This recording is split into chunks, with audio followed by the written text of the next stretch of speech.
എല്ലാവർക്കും ഷിനൂസ് റെസിപ്പിയിലേക്ക് സ്വാഗതം. ഞാൻ ഷിനൂസ് വരുന്നവരാണ്. നമ്മൾ ഇന്ന് നോക്കാൻ പോകുന്നത് ഇഞ്ചി പച്ചടി എങ്ങനെ വെക്കാമെന്നാണ്. വളരെ സിമ്പിളായിട്ട്, അതായത് വളരെ സിമ്പിളായിട്ട് പറഞ്ഞാൽ വളരെ സിമ്പിളായിട്ട് ചെയ്യാവുന്നതും വളരെ സിമ്പിളായി ചെറിയൊരു കുട്ടി വീഡിയോയും കൂടെയാണത്. അപ്പോൾ എല്ലാവരും ഇത് ട്രൈ ചെയ്ത് നോക്കുക. നിങ്ങളുടെ വലിയേറെ അഭിപ്രായങ്ങൾ കമന്റ് ബോക്സിൽ രേഖപ്പെടുത്തുക. ഇനി സബ്സ്ക്രൈബ് ചെയ്യാത്തവർ സബ്സ്ക്രൈബ് ചെയ്യുക. തൊട്ടടുത്തൊരു ബെലൈക്കൺ ഉണ്ട്, അതും കൂടെ ക്ലിക്ക് ചെയ്യുക. അപ്പോൾ ഇഞ്ചി പച്ചടി എങ്ങനെ വെക്കാമെന്ന് നമുക്ക് നോക്കാം. നമ്മൾ ഗ്യാസിൽ ഒരു പാൻ വെച്ച് കുറച്ച് എണ്ണ ഒഴിച്ചു കൊടുക്കുക. എണ്ണ ചൂടാവുന്ന 2-3 സ്പൂൺ എണ്ണ ഒഴിച്ചു കൊടുക്കുക. എണ്ണ ചൂടാവുന്ന സമയത്ത് കടുക് ഇട്ട് കൊടുക്കാം. കടുക് പൊട്ടി വരട്ടെ.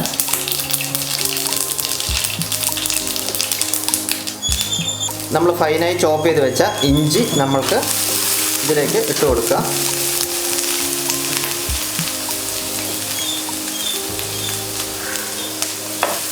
ബ്രൗൺ ആകുന്നത് വരെ ഒന്ന് ഇളക്കിയെടുക്കുക. ഇതിലേക്ക് ചെറിയുള്ളി ഒരു 5-10 നമ്മൾ മുറിച്ച് വെച്ചതിൽ ആഡ് ചെയ്യുക. കറിവേപ്പില ആഡ് ചെയ്യുക. അതിനുശേഷം പച്ചമുളക് ഫൈൻ ചോപ്പ് ചെയ്ത് വെച്ചത് ഒരെണ്ണം ആഡ് ചെയ്ത് കൊടുക്കുക. വറമുളക് ഒരു 3 എണ്ണം എടുത്തിട്ടുണ്ട്, അത് ഇതിലേക്ക് ആഡ് ചെയ്ത് കൊടുക്കുക.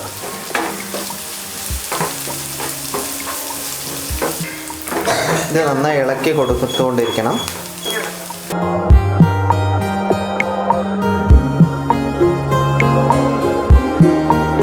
ഏകദേശം നമ്മുടെ ബ്രൗൺ കളർ ആകുമ്പോൾ നമ്മൾ പാൻ ഓഫ് ചെയ്യുക. പാൻ ഓഫ് ചെയ്തതിന് ശേഷം നന്നായി അടിച്ച തൈര് നമ്മൾക്ക് ഇതിലേക്ക് ഒഴിച്ചു കൊടുക്കുക. ഓഫ് ചെയ്ത് നന്നായി ഇളക്കി കൊടുക്കുക.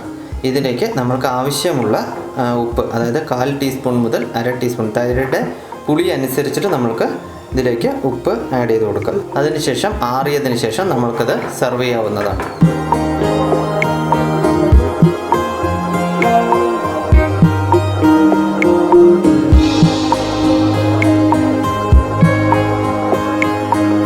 അപ്പോൾ നമ്മുടെ ഇഞ്ചി പച്ചടി റെഡി ആയിരിക്കുകയാണ്.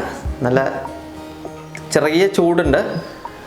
ഇത് നമ്മൾ എപ്പോഴും സെർവ് ചെയ്യുന്ന സമയത്ത്, നമ്മൾ സദ്യയ്ക്കും നമ്മൾ എന്തിനാണെങ്കിലും നമ്മൾ സെർവ് ചെയ്യുന്ന സമയത്ത് നമ്മൾ ഇത് ഉണ്ടാക്കി വെച്ചതിന് ശേഷം ഒരു 3 മണിക്കൂർ അല്ലെങ്കിൽ 4 മണിക്കൂറിന് ശേഷം എടുത്ത് നന്നായി ആറിയതിന് ശേഷം എടുത്താൽ മാത്രമേ നമ്മുടെ ഈ തൈരിലേക്ക് നമ്മുടെ ഇഞ്ചിൻ്റെ ആ ഫ്ലേവറൊക്കെ ഇറങ്ങി നല്ലൊരു മണവും ടേസ്റ്റൊക്കെ വരത്തുള്ളൂ.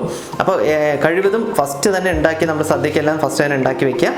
അപ്പോൾ എല്ലാവരും ഈ ഓണത്തിന് ഇത് ട്രൈ ചെയ്യുക. അപ്പോൾ ഇതിൻ്റെ എങ്ങനെയുണ്ട് അതിൻ്റെ കമൻസ് എല്ലാം നിങ്ങൾ നമ്മുടെ കമൻറ്റ് ബോക്സിൽ രേഖപ്പെടുത്തുക. ഈ വീഡിയോ കണ്ട് ഇഷ്ടമാവുകയാണെന്നുണ്ടെങ്കിൽ ലൈക്ക് ചെയ്യുക. സബ്സ്ക്രൈബ് ചെയ്യാത്തവർ സബ്സ്ക്രൈബ് ചെയ്യുക. തൊട്ടടുത്തൊരു ബെല്ലൈക്കൺ ഉണ്ട്, അതും കൂടെ ക്ലിക്ക് ചെയ്തിട്ട് അടുത്ത വീഡിയോയ്ക്ക് നമുക്ക് നാളെ കാണാം.